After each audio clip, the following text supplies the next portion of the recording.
Raila Odinga, thank you for joining me on UpFront. The initial results of August presidential election saw you losing to incumbent President Uhuru Kenyatta by 54 to 44%. This week, the Supreme Court said it had annulled those elections because they were neither transparent nor verifiable. The court also ordered a re-election to be held next month. You must be delighted to have another opportunity to run for president yet again. Well, yes, what the court did was the right thing. Because, as you know, I know that I did not lose the elections. I know that I won the elections and that the results were just manipulated. So this is what we call an injustice.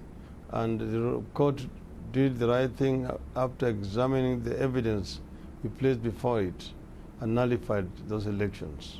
Former Ghanaian President John Mahama, who was the leader of one of the international observer missions in this election, said the Kenyan election system appeared, quote, credible, transparent, inclusive. Kenya has the potential to be the most inspiring democracy in Africa, he said at the time. He's not the only observer to praise your country's election. The US State Department at the time welcomed the transparency, integrity and public confidence in the electoral process, impressed by Kenyans' commitment to ensuring their voices are heard through the ballot box. So you can understand why incumbent President Kenyatta doesn't agree with this Supreme Court ruling. The international observers are largely on the president's side, are they not? Well, we were very disappointed with the position taken by the international observers. It really brought to question the role of international observation of elections. They did not wait to witness the transmission of the results from the polling stations to the tallying centers at the constituency and also at the national tallying center, where everything went wrong. That was why we say that it was very unfortunate. But the other thing is President John Mahama did not disclose that he had a conflict of interest. He is a friend of President Uhuru Kenyatta. If the international observers praise October's rerun, will you accept their verdict in October? I don't expect them to praise. I want them to just be objective. If I win, fine. Even if I lose fairly, then they should say so. So just to be clear, you are running for president again next month? Yes, I will be running and subject to certain conditions being met. We have written to the Electoral Commission in which we have given them a reducible minimum which they need to meet for us to participate in the elections next month. William Ruto, the current vice president of your country and one of your former coalition allies at one time, he asked on Twitter last week in reference to you, for how long will one man unable to win elections continue to blackmail 45 million Kenyans using threats of violence, chaos, bloodshed and anarchy? What do you say to him? Ruto basically suffers from amnesia. Because in 2007, he was with me. He was in the front line fighting against the rigging of the elections, and he is on record saying very many things about what happened in 2017 and 2007. Mr. Ruto actually lives in denial because he himself has witnessed election rigging firsthand. A fair point. Before the August elections, you asserted that the only way Kenyatta could win and stay in office was if he rigged the vote. Are you going to say that again if he wins this time in October? Because if so, doesn't that make this whole process pointless if you're never going to accept the result? I say that he could not win except by rigging, and I have been actually proved right. You see that he did not win this time round. He rigged the elections. And I know it from the kind of support that we have on the ground, that he cannot win a free and fair elections. I've got a bigger support base. There's no way that he can beat me in a proper, direct, free and fair electoral Just process. To be clear, they didn't accuse Kenyatta of vote rigging. They said the Electoral Commission was not transparent enough. But just on Kenyatta, President Kenyatta has pledged to his supporters that even if you win the re-election, he will have you impeached within 3 months. Given his ruling coalition is not far from having the numbers in Parliament to do that, how worried are you that even if you win, you're not going to last very long? Your tenure might be over before it even begins. First, he is saying he did not rig.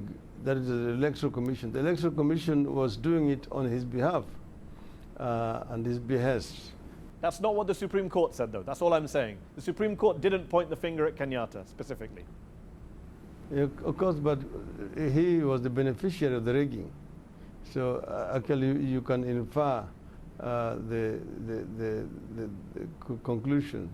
The thing is that this idea of impeachment is very harebrained because there are clear provisions for impeachment of a president of the country.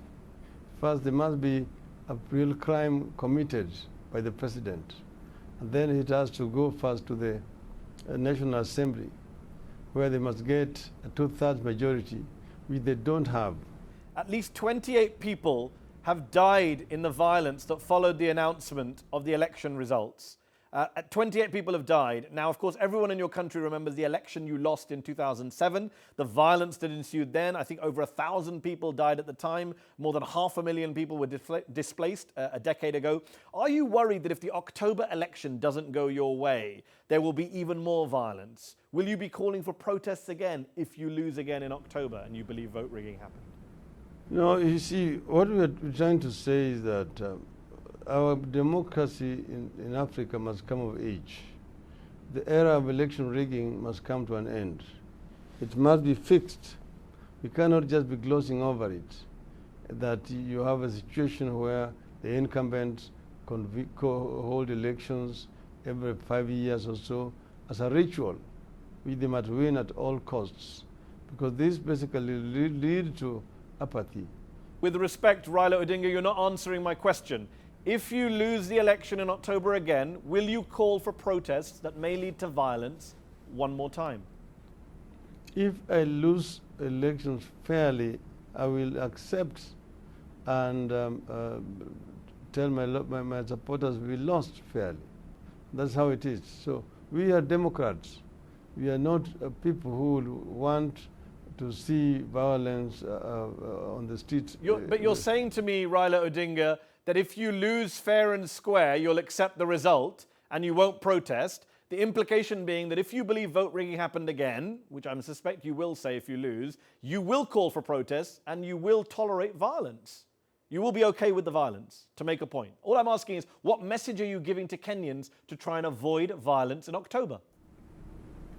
What we are trying to tell Kenyans is that they must be prepared that if they don't turn up in numbers and we lose fairly, we will accept the outcome of those the results. But if there is a rigging of elections, the people are entitled to protest. As you know, our constitution provides for peaceful demonstrations, picketing, strikes, and so on. You've been the main opposition candidate for 4 presidential elections in a row. If you lose the rerun next month, is that it for you? Will you put aside your presidential ambitions and let somebody else run in your place next time? Someone maybe younger, different surname? I don't have to, it doesn't have to be me at all. I mean, this time my colleagues are the ones who settled on me as a candidate. So, but we are a movement, and there are so many other people who are capable of running. But if we don't fix this issue of rigging, it doesn't matter who you choose and however popular that fellow is, still there will be rigging. So you need to see that the elephant in the room is this manipulation of electoral results. And this is what must be fixed for us to have a proper democratic society. This is what we are talking about, and we are saying that African democracy should not be judged by different standards, lower than they are, for example, in Europe or in the United States. Raila Odinga, thank you for joining me on UpFront.